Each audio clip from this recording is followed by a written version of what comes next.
Hello students, welcome back. Pushpa classes में आपका स्वागत है। इससे पहले वीडियो में हम चैप्टर लेके आए थे आपकी बुक कृतिका का थर्ड चैप्टर का सार करवाया था। आज हम इस चैप्टर के क्वेश्चन आंसर स्टार्ट करते हैं। चैप्टर का नाम है रीढ़ की हड्डी। तो चलिए क्वेश्चन आंसर स्टार्ट करते हैं। मैं आपको 1 बाय 1 क्वेश्चन इसमें आपको समझाती भी चलूँगी। वीडियो को आगे करने से पहले मेरी आपसे रिक्वेस्ट है, प्लीज़ चैनल को सब्सक्राइब कीजिए, क्योंकि मैं आने वाली वीडियो में इसी चैप्टर के MCQ बेस्ड क्वेश्चन आंसर भी करवाऊंगी। तो चलिए अपने क्वेश्चन आंसर स्टार्ट करते हैं। इसमें पहला क्वेश्चन है, फर्स्ट क्वेश्चन, राम स्वरूप और गोपाल प्रसाद बात बात पर एक हमारा जमाना था कहकर अपने समय की तुलना वर्तमान समय से करते हैं। इस प्रकार की तुलना कहाँ तक तर्क संगत है? तो पहले हम इसका उत्तर पढ़ते हैं, फिर हम आपको इसका आंसर समझाएंगे।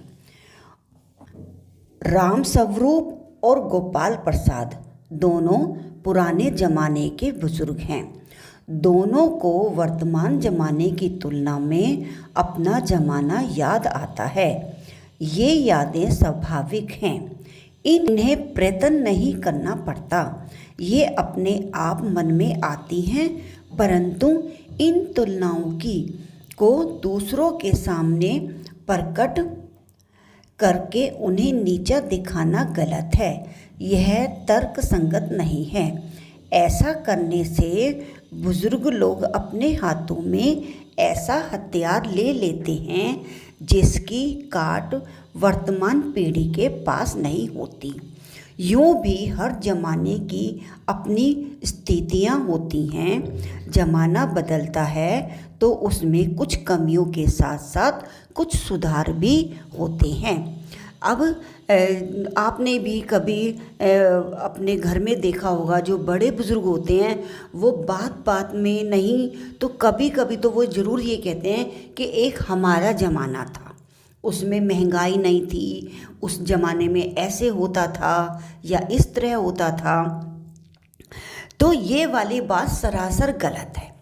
हर समय में परिवर्तन होता रहा है, समाज में परिवर्तन होता रहा है और आने वाले टाइम में और परिवर्तन होगा। जो पहले हमारे बुजुर्ग लोग देखा करते थे वो हमने नहीं देखा, और जो हम देखते हैं वो आने वाले समय में भी चेंज होता है। यानी कि कहने का मतलब है समय समय पर स्थितियां बदलती रहती हैं और कुछ कमियों के साथ साथ सुधार भी होते रहते हैं। ये कहना गलत है कि उनका ज़माना अच्छा था, हमारा ज़माना गलत है। हर समय सुविधाओं के साथ साथ उन्नति बढ़ती है, विचारधाराएं बदलती हैं, जिस कारण से समाज में कुछ अच्छाइयाँ तो कुछ बुराइयाँ भी आती हैं। अब हम नेक्स्ट क्वेश्चन लेते हैं। राम स्वरूप की अपनी बेटी को उच्च शिक्षा दिलवाना और विवाह के लिए छिपाना, यह विरोधाभास उनकी किस व्यवस्था को उजागर करता है? तो इसका हम आंसर पढ़ते हैं। राम स्वरूप लड़कियों को उच्च शिक्षा दिलाने के पक्षधर हैं। उन्होंने उमा को कॉलेज की शिक्षा दिलवाकर BA पास कराया। इसके अलावा उमा को संगीत, कला आदि का भी ज्ञान है। राम स्वरूप चाहते हैं कि उमा की शादी अच्छे परिवार में हो। संयोग से परिवार तो उच्च शिक्षित मिल गया, परंतु उनकी सोच अच्छी न थी। लड़के का पिता और स्वयं लड़का दोनों चाहते हैं कि उन्हें 10वीं पास लड़की ही चाहिए। एक लड़की का पिता होने के कारण लड़के वालों की इच्छा को ध्यान में रखकर कर्तव्य और वक्तव्य में विरोधाभास करते हैं। ऐसी परिस्थिति एक विवाह योग्य पुत्री के पिता की व्यवस्था को उजागर करता है। अब क्या है, ये जो राम स्वरूप जी थे, ये लड़कियों को शिक्षा दिलवाने के पक्ष में थे, यानी कि वे चाहते थे कि लड़कियों को भी शिक्षा का अधिकार है। इसीलिए उन्होंने अपनी बेटी उमा को अच्छी शिक्षा दिलवाई, साथ साथ कला और संगीत का भी हुनर उन्होंने अपनी बेटी को सिखाया। परंतु अब जब उन्हें लगा कि पुत्री विवाह योग्य हो गई है, उसके रिश्ते देखे, तो उनको एक ऐसा उच्च परिवार मिला, लेकिन उनकी सोच छोटी थी। वो चाहते थे लड़की कम पढ़ी लिखी हो, बस 10th क्लास तक ही हो। उसके पीछे भी उनका एक रूढ़िवादी विचार था, कम पढ़ी लिखी होगी तो घर के कार्य कामों में ही लगी रहेगी, अपने अधिकारों के बारे में उसको पता ही नहीं होगा, और जिस चीज़ का पता नहीं होगा उसके लिए आवाज़ भी नहीं उठाएगी वो। तो उनके विचार जो थे वो बहुत छोटे थे।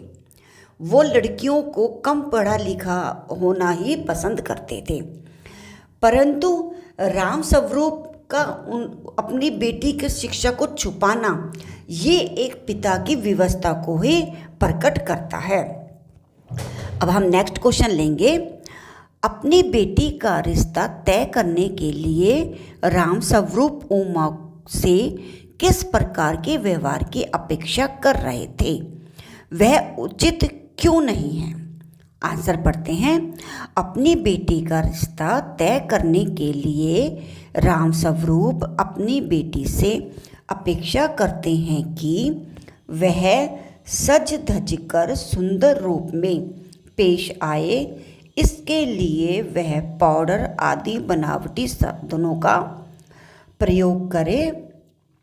वह आने वाले मेहमानों के सामने ढंग से बात करे, अपनी व्यवहार कुशलता से उनका दिल जीत ले।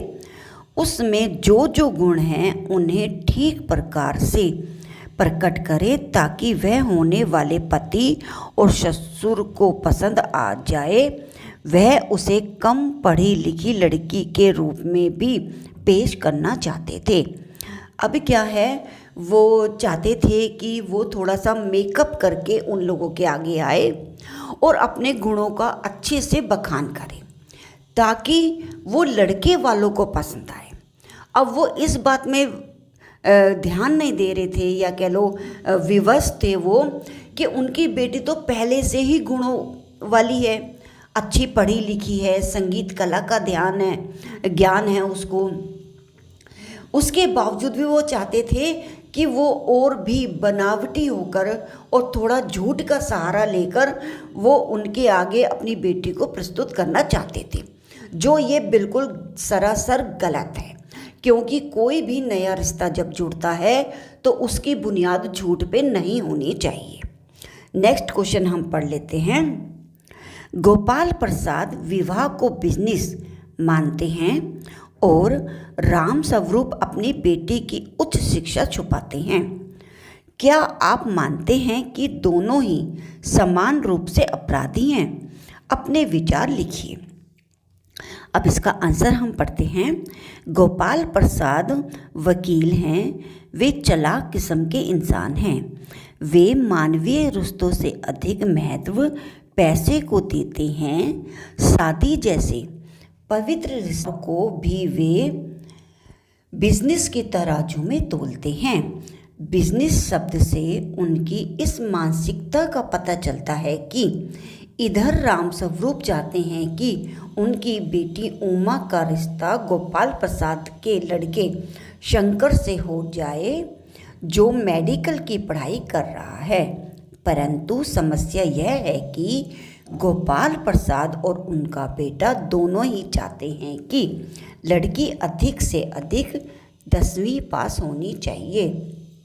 इस कारण राम स्वरूप अपनी बेटी की उच्च शिक्षा छुपाने के लिए झूठ बोलते हैं। यह हमारा मानना है कि दोनों समान रूप से अपराधी हैं, पर गोपाल प्रसाद का यह अपराध उनकी घटिया सोच तथा रूढ़िवादिता सोच को परिणाम है, जबकि राम स्वरूप का अपराध उनकी व्यवस्था का परिणाम है। अब क्या है, राम स्वरूप चाहते हैं कि उनकी बेटी का उच्च घराने में, उच्च संस्कार वाले घराने में रिश्ता हो जाए, परंतु उनकी सोच बहुत छोटी है। वे नहीं चाहते कि उनको उच्च शिक्षा वाली बहू के रूप में कोई पढ़ी लिखी लड़की आए। वे चाहते हैं कि कम पढ़ी लिखी लड़की हो। तो वो उनकी सोच एक रूढ़िवादी और घटिया सोच है।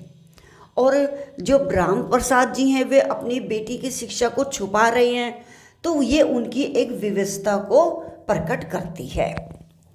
नेक्स्ट क्वेश्चन हम लेते हैं, आपके लाडले की रीढ़ की हड्डी भी है या नहीं? उमा इस कथन के माध्यम से शंकर की किन कमियों की ओर संकेत करती है? आंसर पढ़ते हैं हम। नंबर 1, शंकर बिना रीढ़ की हड्डी के हैं, अर्थात व्यक्तिहीन हैं। उनका कोई निजी मत, स्थान व महत्व नहीं है। वह अपने पिता के इशारों पर ही करने वाला बेचारा जीव है। उसे जैसा कहा जाता है वैसा ही करता है।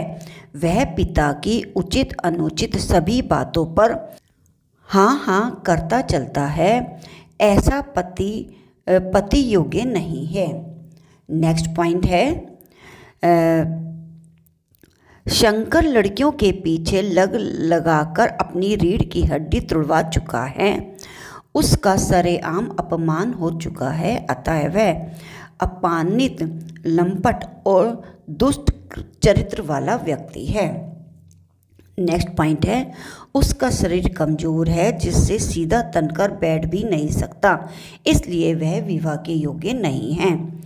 अब वो क्या है, उनकी जो शीर्षक है रीढ़ की बिना, जब वो कहती है कि तुम्हारी बेटे के रीढ़ की हड्डी भी है या नहीं, तो उससे उसका तात्पर्य है, एक तो उसके अंदर स्वाभिमान नहीं है, एक वो क्या कह सकते हैं चरित्रवान व्यक्ति नहीं है। वो लड़कियों के हॉस्टल में जाकर लड़कियों का पीछा करते हुए कई बार अपमानित भी हो चुका है। आगे उन्होंने बताया कि वो अपने पिता के हाँ में हाँ मिलाने वाला है। उसकी कोई अपनी निज राय, अपने निज विचार नहीं है। अब हम नेक्स्ट क्वेश्चन करते हैं, शंकर जैसे लड़के या उमा जैसी लड़की समाज को कैसे व्यक्तित्व की जरूरत है? तर्क सहित उत्तर दीजिए। आंसर पढ़ते हैं हम। रीढ़ की हड्डी नामक एकांकी का पात्र शंकर नवयुवकों का प्रतीक है, जो सामाजिक और वैचारिक प्रगति के आज भी अधूरे हैं। ऐसे युवक महिलाओं को उचित स्थान नहीं देना चाहते। वे पुरुषों के बराबर आने नहीं देना चाहते। शिक्षा जैसी अत्यंत महत्वपूर्ण एवं मानवीयता जगाने वाली मणि को पुरुषों के लिए ही उचित मानते हैं। ऐसे युवा न शारीरिक रूप से मजबूत हैं और न ही चारित्रिक रूप से। ऐसा व्यक्ति समाज को चारित्रिक पतन की ओर उन्मुख करता है। इसके विपरीत उमा उन लड़कियों का प्रतीक है जो सहज और अपने अधिकारों के प्रति जागरूक हैं। वे उच्च शिक्षा प्राप्त कर रही हैं। उनका चरित्र समाज को उन्नति की ओर उन्मुख करने वाला है, अतः समाज को उमा जैसे व्यक्तित्व की जरूरत है। नेक्स्ट क्वेश्चन है हमारा, रीढ़ की हड्डी शीर्षक की सार्थकता स्पष्ट कीजिए। रीढ़ की हड्डी एकांकी का शीर्षक सार्थक, सफल और व्यंग्यात्मक है। इस नाटक की मूल समस्या है वर्ग व्यक्तित्वहीन होना। यदि शंकर व्यक्तित्व संपन्न युवक होता तो गोपाल प्रसाद की इतनी हिम्मत न होती कि वह दो सुशिक्षित वयस्कों के बीच में बैठकर अपनी फुहड़ बातें करे और अशिक्षा को प्रोत्साहन दे। कम पढ़ी लिखी बहू चाहना गोपाल प्रसाद की जरूरत हो सकती है, शंकर की नहीं। अगर शंकर अपने पिता के रूबदाब के आगे यूं भी नहीं रह सकता बल्कि उसकी हाँ में हाँ मिलाता है, तो वह उसकी कायरता है। उस कायरता को दिखाने के लिए उसे रीढ़ की हड्डी के बिना दिखाया गया है। इस प्रकार रीढ़ की हड्डी व्यंग्यात्मक, संकेतपूर्ण, सार्थक और सफल शीर्षक है। एक अच्छे शीर्षक में जिज्ञासा होनी चाहिए जो पाठकों को आतुर कर दे। यह शीर्षक जिज्ञासा दूर करने वाला है। यानी कि वे कह रहे हैं एक तो जो शीर्षक होता है वो सार्थक और सफल शीर्षक होना चाहिए, और एक उस शीर्षक में इतना अट्रैक्शन होनी चाहिए कि जो पाठक है यानी कि पढ़ने वाले हैं उनको उस शीर्षक के नाम के अंदर ही एक रोचकता और जिज्ञासा रहे कि आखिर इस चैप्टर के अंदर क्या है। इस तरह शीर्षक होना चाहिए जो कि ये रीढ़ की हड्डी चैप्टर का सार्थक शीर्षक बिल्कुल सार्थक है। नेक्स्ट क्वेश्चन है, कथा वस्तु के आधार पर आप किसे एकांकी का मुख्य पात्र मानते हैं और क्यों? यानी कि हमसे भी ये भी पूछा है कि मेन मुख्य पात्र कौन है और वो किस कारण से मुख्य है। तो आंसर हम पढ़ते हैं, कथा वस्तु के आधार पर मैं निसंदेह एकांकी का मुख्य पात्र उमा को ही मानती हूँ, क्योंकि एकांकी की सारी कथा वास्तु उसी के इर्द गिर्द घूमती रहती है। एकांकी के मुख्य पुरुष पात्र शंकर पर वह चरित्रित, शारीरिक और तार्तरिक कौशल में भारी पड़ती है। उमा उच्च शिक्षित होने के साथ साथ कला एवं संगीत में भी निपुण है। एकांकी में एक बार जब उसकी एंट्री होती है तो मंच पर अंत तक बनी रहती है।